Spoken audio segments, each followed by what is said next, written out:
Tatizo hili liko kwa ukubwa wa 20%.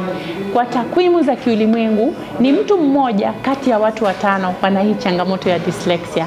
Kwa hivyo ukifanya mahesabu yako vizuri utaona kwamba katika population katika ni 20% ya watu wana hii changamoto ya dyslexia. Tatizo la ugumu wa kusoma au kuelewa darasani ambalo hufahamika kwa jina la kimombo kama dyslexia ni changamoto inawakumba wanafunzi wengi duniani kote, ikiwa ni pamoja na nchini Tanzania. Changamoto hii inaweza kuwa ni ishara ya matatizo ya kielimu, kiakili au hata kiafya. Hata hivyo, mara nyingi jamii, wazazi na walimu hawana uelewa wa kutosha kuhusu asili ya tatizo hili, hali inayoweza kuathiri maendeleo ya mwanafunzi na mafanikio yake ya kielimu. Wanafunzi wenye tatizo hili wanakumbwa na changamoto za kujifunza kwa urahisi na mara nyingi husababisha kushuka kwa morali na kuathiri matokeo ya mitihani. Bi Gaudence Ayoti ni mkurugenzi wa shirika la Dyslexia Tanzania, ambaye aligundua tatizo hili na kuanzisha shirika hilo ili kutoa elimu na kuwasaidia wanaopitia kwenye changamoto hiyo. Mimi hapa nina mtoto mwenye dyslexia na nina ushauri mmoja kwa wazazi. Ukishagundua kwamba mtoto wako ana dyslexia, mpe support, msaidie kwa hali na mali. Msaidie kwa kumfundisha wewe kama mzazi, na maana jifundishe na wewe kwamba hawa watu wanafikiria vipi, wanatamani kusaidiwa vipi, kufundishwa vipi. Kwa hivyo kama mzazi unageuka mwalimu kule nyumbani, unamsaidia mtoto, lakini pia unashirikiana na walimu kwa ukaribu sana. Wewe ndiye unayeelewa mtoto wako, kwa hivyo msaidie mwalimu. Wewe utakuwa unamuelewa vizuri ukimwambia mwalimu, hivi ndivyo mtoto wangu anapenda, hivi ndivyo mtoto wangu anaelewa kwa urahisi. Basi shirikiana na shule kwa ukaribu sana kumsaidia mtoto wako. Shirika hili la Dyslexia Tanzania kwa kushirikiana na Arusha Press Club waliandaa semina kwa wanahabari kwa ajili ya kuwajengea uwezo kuhusu tatizo hili la dyslexia ili nao watumie kalamu zao kutoa elimu kwenye jamii. Mganga mkuu wa mkoa wa Arusha, Charles Ngombachepa, amesema kuwa tatizo hili la dyslexia husababishwa na changamoto ya ukuaji wa ubongo sehemu ya kushoto. Kweli ili tatizo la dyslexia lilikuwa sio tatizo ambalo linaeleweka sana miongoni mwa jamii, lakini pia hata kwa baadhi ya watumishi wa afya. Hiyo lazima tukubali. Na kutokana na nature yenyewe, kwa sababu tatizo la dyslexia ni changamoto ya kujifunza sana sana. Wengine wanasema ni wale slow learners, lakini changamoto yenyewe inatokea kwenye tunaita neuro developmental issues. Ni kitu ambacho kinatokea, nikisema neuro nazungumzia ubongo. Neuro ni ubongo. Kuna changamoto kwenye ukuaji wa ubongo, hasa sehemu ya kushoto ya ubongo. Mimi nikisimama, ubongo umegawanyika sehemu mbili kubwa. Kuna sehemu ya kushoto na sehemu ya kulia. Yaani ukikata hapa, kwa ubongo ndani ukifungua una sehemu ya kushoto na sehemu ya kulia. Sasa sehemu ya iliyoathirika sana ambayo inaleta changamoto hii ni sehemu ya kushoto, ambayo huko ndio kuna controlling ya mambo ya learning na speech na vitu vingine. Na kama tunavyoelewa, tusiende sana huko, lakini mkisoma mtaelewa kwenye ubongo kuna connectivity ya nyaya mbalimbali ambazo zinasafirisha taarifa. Kwa kwenye ukuaji sasa zile zinakuwa zinaathirika. Na tatizo hili linaweza likaendana na vizazi. Yaani unaweza ukalisi asilimia nadhani 50 mpaka 80, inategemea na literature utakazosoma, lakini mjue tu kwamba unawezekana kawa babu au baba akawa na hilo tatizo likaenda kwenye generations. Ndio maana ya kulisi, na sio physical illness. Narudia tena, sio ugonjwa ule kama mtu anaumwa malaria, moyo, yani sio ni developmental issue. Kwenye mwili kuna kitu vingine vinakuwa vizuri, kingine kinawezekana kikawa nyuma kwenye ukuaji kasababisha defect. Kwa na madhara yake sasa kwa kutokudevelop vizuri kwa hiyo sehemu ya ubongo ndio inasababisha the learning disorders au disabilities. Kwa mfano mara nyingi hao watoto wanapata shida ya kusoma, lakini kuandika pia, lakini pia kuspell. Ninaitwa Esther Cornelio. Mimi ni mkurugenzi wa shirika la Esther Therapy Center, lakini pia ni msaikolojia. Mzazi anaweza kufanya mambo machache katika kutambua mtoto wake kuwa na tatizo hili la dyslexia.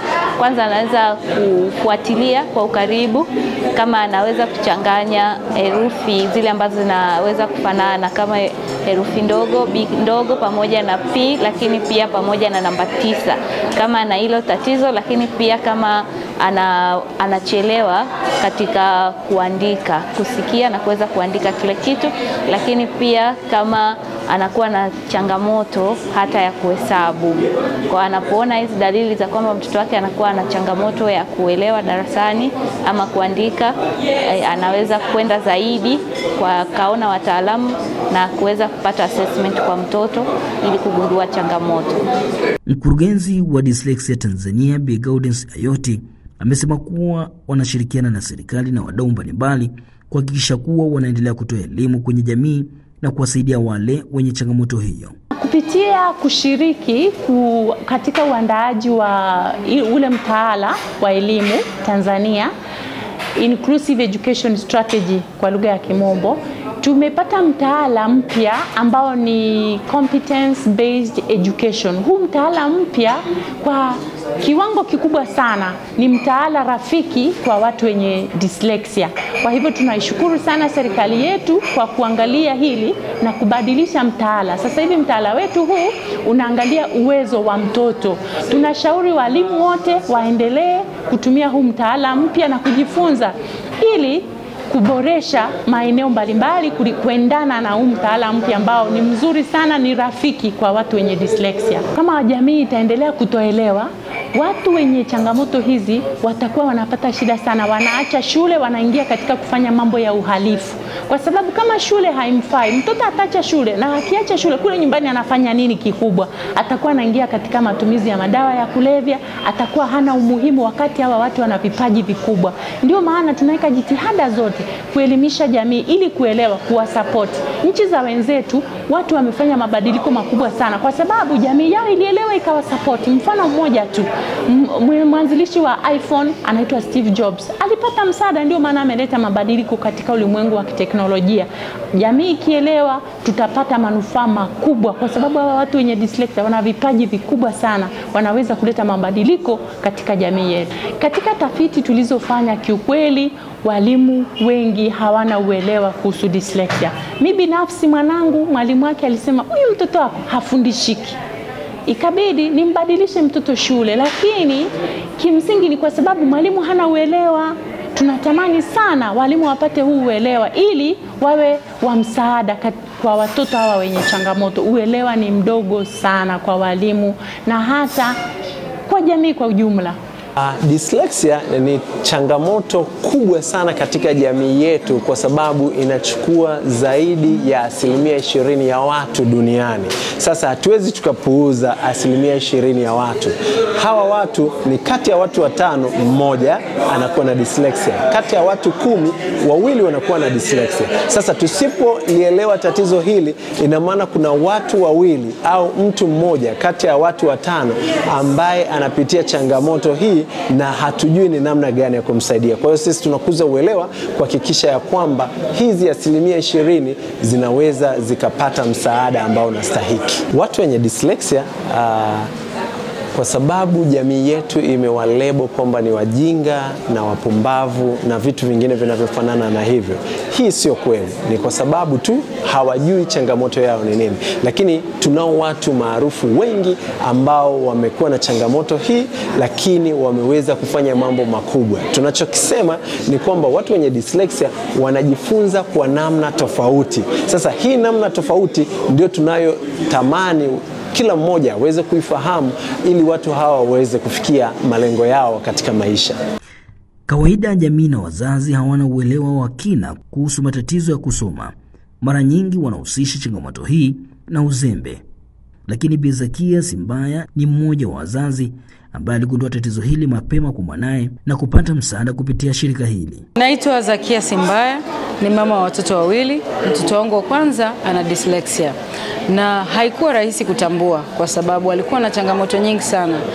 Kwenye kusoma unaona kabisa anasoma dakika moja ameshanyanyuka, na alichokisoma ukirudi kuja kumuuliza hakumbuki. Yaani huwa hawatunzi kumbukumbu.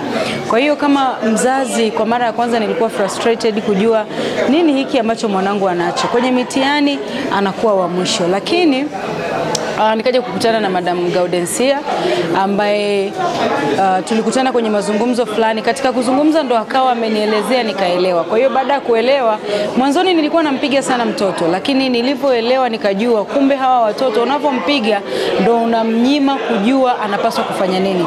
Kwa hiyo baada ya kujua anipaswa kufanya, ikabidi nianze kuwa namsaidia. Unaona homework ambayo mdogo wake anaifanya kwa dakika 5, yeye anaifanya lisaa. Ukimsaidia na yeye anafanya kwa wepesi zaidi. Kwa hiyo wazazi tunapaswa kusaidia watoto wetu, lakini pia ziko shule maalum kwa ajili ya watoto wenye dyslexia. Kwa sababu walimu wengi hawajui, na kwa sababu na wao hawajui na wanataka matokeo mazuri, mtoto anapokuwa afanye vizuri wanamchapa. Kwa hiyo wazazi ni bora tugundue mapema kama mtoto ana dyslexia, then tumsaidie. Mwenyekiti wa Arusha Press Club, Claude Gwandu, ameshukuru kwa washa hiyo na kusema kuwa elimu waliopata itawasaidia wao wenyewe na jamii kwa ujumla. Nashukuru sana waandishi wa habari ambao waliweza kufika hapa, wakakutana na viongozi, na ikaonekana kuna umuhimu wa sisi kuomba tupatiwe mafunzo japo ya muda mfupi sana kujua hili jambo. Sababu hili jambo kama tulivyoelezwa hapa, inawezekana kweli tunaishi nalo lakini hatulijui, lakini lina tiba, sio? Na nafikiri tatizo daktari atatusaidia, ndio maana ukifika kwa daktari kwanza anakupima. Sio, akishajua shida ni nini, ndio sasa tiba inaanzia hapo. Takwimu zinaonyesha kuwa kati ya watu 5, 1 ana tatizo la dyslexia. Mimi ni Abel Saidi Loasa na hii ni Asalo TV Online.